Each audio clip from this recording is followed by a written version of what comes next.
Ce sont les personnes les plus importantes de notre époque et, en raison de leur célébrité et de leur pouvoir, elles sont également exposées à diverses menaces. Grâce aux technologies de sécurité modernes et à des tactiques ingénieuses, ils peuvent bénéficier d'une protection presque complète, même en public. Bienvenue sur Avantage. Aujourd'hui, nous vous présentons les 5 personnes les mieux protégées au monde et nous vous expliquons les méthodes qu'elles utilisent pour se protéger. Commençons par le numéro 5 et Vladimir Poutine. En tant que chef d'État de la Russie, il est constamment exposé aux dangers et, en tant qu'ancien agent du KGB, il sait à quel point c'est important de se laisser bien protéger. Un département du FSO russe, une agence de sécurité d'État, est responsable de la sécurité du président. L'unité pour la protection de Poutine emploie près de 2000 personnes. Ils accompagnent le président lors de ses apparitions publiques et protègent également son poste de président du gouvernement ainsi que sa propriété privée. Poutine compte sur la loyauté de ses agents et récompense régulièrement les gardes du corps fidèles par des salaires astronomiques, des biens immobiliers exclusifs ou d'autres fonctions gouvernementales de haut niveau. En plus de la protection extérieure et visible qu'ils assurent au président, il y a aussi l'unité dite de sécurité psychologique, qui analyse toutes les menaces pesant sur le président et qui gère ensuite les apparitions publiques en conséquence. Pour cela, l'unité travaille en coopération directe avec les services secrets du pays, surtout lorsque le président se trouve en dehors du district gouvernemental ou même à l'étranger. Chaque apparition publique est méticuleusement planifiée.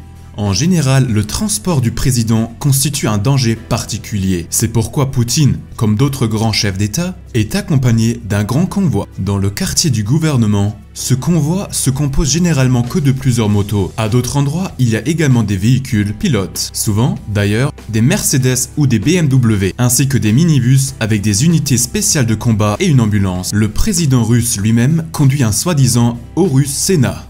La limousine est équipée de portes et fenêtres par balles ainsi que d'un système de communication d'urgence. La particularité de ce véhicule est qu'il ressemble beaucoup à une Rolls-Royce. C'est avant tout son origine, car alors que M. Poutine a utilisé une Mercedes S600 auparavant, le Sénat Horus est depuis longtemps devenu une limousine présidentielle purement russe. Ensuite, nous venons à Donald Trump.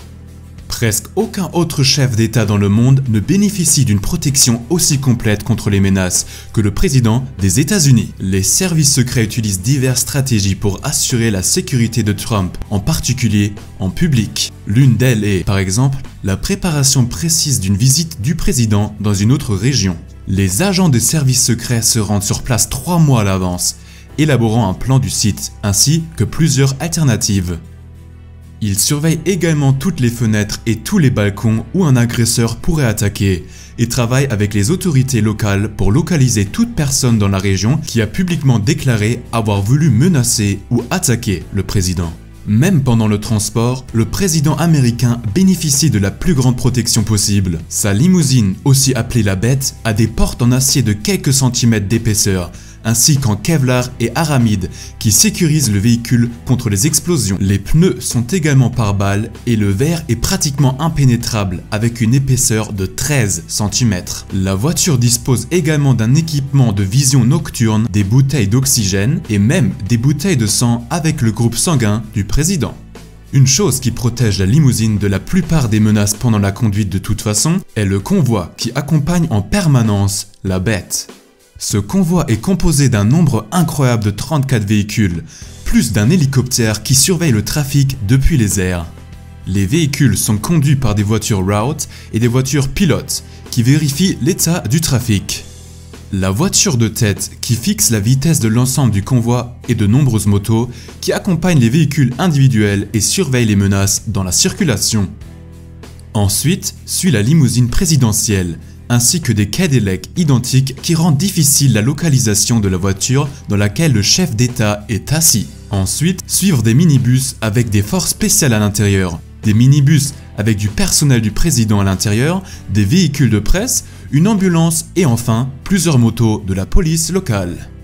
La prochaine personne est la reine d'Angleterre, la reine Elisabeth II. En tant que chef de la famille royale britannique, elle se montre régulièrement en public lors de grandes cérémonies. Afin de garantir une protection complète des grandes foules qui entourent la reine et sa famille, de nombreuses mesures de sécurité élaborées sont prises. La garde de la reine, et donc les soldats avec l'uniforme rouge et la casquette en peau d'ours mondialement connue, protègent spécialement les bâtiments dans lesquels la reine et ses proches se trouvent. La garde existe depuis plusieurs centaines d'années et aujourd'hui, en plus de la protection des domaines royaux, elle a principalement un rôle symbolique et traditionnel. Par exemple, ils organisent régulièrement des cérémonies, comme le changement de garde, qui est devenu de plus en plus une attraction touristique au cours des dernières décennies. La réelle protection de la reine et sa sécurité en public sont sous la responsabilité du commandement de la protection, une unité spéciale de la police de Londres. L'unité dispose de véhicules spéciaux et d'hélicoptères et est proche des services secrets britanniques. La reine Elisabeth II est également richement protégée lors de ses voyages et de ses déplacements dans la ville. Elle est conduite dans une limousine Bentley State, un véhicule de luxe que le constructeur automobile Bentley a développé en 2002 spécialement pour son 50e anniversaire en tant que reine d'Angleterre.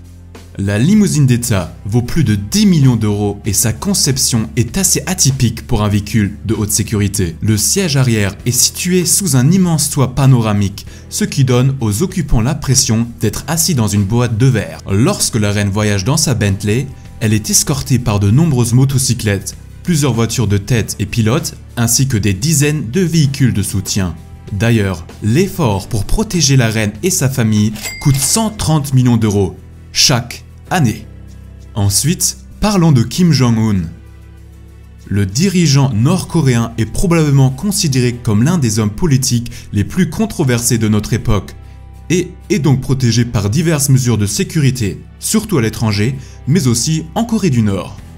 La sécurité de Kim est garantie par l'unité 963, dont le nom est dérivé des numéros de chance nord-coréens, qui est chargé de protéger les politiciens et les généraux de haut rang, ainsi que la famille de Kim Jong-un et Kim Jong-un lui-même. L'ensemble de l'unité compte près de 100 000 employés et constitue donc de loin la plus grande unité de sécurité personnelle de l'État dans le monde. Juste pour comparer, les services secrets des États-Unis ne comptent que 6 000 agents. Cependant, les agents du 963 ne travaillent pas toutes comme gardes du corps. Par exemple, de nombreux employés sont également actifs dans l'armée ou dans la planification stratégique et la coordination de défilés publics et d'apparitions politiques. Pour faire partie du personnel chargé de la sécurité du président, de nombreux critères doivent d'abord être remplis. Il faut être issu d'une famille très fidèle au pays et à ses dirigeants, avoir des connaissances en taekwondo et suivre une formation de 6 mois dans un camp spécial. L'apparaissance est également très importante. Les agents ne doivent donc pas avoir de cicatrices et doivent avoir un corps athlétique ainsi qu'un visage attirant. Même si les gardes du corps de Kim sont rarement visibles dans les médias nord-coréennes, certaines de leurs méthodes et techniques de travail sont apparues lors d'une visite du président nord-coréen à l'étranger. Par exemple, chaque repas de Kim Jong-un est toujours d'abord testé par un dégustateur. Ils font également le transport de toilettes privées pour Kim Jong-un afin qu'aucune trace de son ADN ne puisse être recueillie et analysée par des gouvernements étrangers. Kim Jong-un utilise également des mesures extrêmes pour son transport. Au lieu d'un grand convoi motorisé, le dirigeant s'appuie sur ses gardes du corps qui courent juste à côté de sa limousine. Sa Mercedes Maybach S600 est donc toujours escortée par plusieurs gardes du corps. Kim Jong-un a eu l'idée inhabituelle du film Dans la ligne de tir, dans lequel Clint Eastwood joue un garde du corps qui court également à côté de la voiture du président. De plus, le nombre de gardes du corps dont Kim s'entoure est encore plus que inhabituel. Alors que même le président américain ne dispose parfois que de peu de gardes du corps, Kim est sécurisé à l'étranger par toute une équipe de gardes du corps. Passons maintenant à la dernière personne, le pape François. Il est le chef de l'Église catholique et est donc considéré comme le représentant de Jésus-Christ sur terre. Ce rôle fait du pape François une personne qui est une autorité morale et religieuse importante, surtout pour les catholiques croyants. Plusieurs millions de personnes viennent assister à ses messes et à ses spectacles dans le monde entier. Contrairement au président et au roi, pape François essaye toujours d'être le plus proche possible avec les gens et même d'être touché par eux. La papamobile dans lequel le pape se déplace à travers la foule lors de ses apparitions publiques est également célèbre dans le monde entier. Le véhicule a un siège surélevé, ce qui permet à l'audience de voir le pape de plus loin. Alors que le siège surélevé était alors encore recouvert de verre pare-balles, le pape François voyage maintenant dans un véhicule complètement ouvert à l'arrière et sur les côtés. Pour éviter que le pape ne devienne la cible d'attaque, il est protégé par la garde papale suisse. La garde porte souvent des uniformes traditionnels et, à côté du pape, protège également les institutions du Vatican ainsi que le cardinaux de haut rang. Ils utilisent les technologies les plus modernes pour contrôler les foules de personnes, ainsi que des méthodes très anciennes, comme des tunnels secrets ou même des tours d'observation. Que pensez-vous de toutes ces mesures de sécurité? Excessif ou justifié? Écrivez-le nous dans les commentaires. Merci d'avoir regardé la vidéo, on se revoit une prochaine fois ici sur Avantage.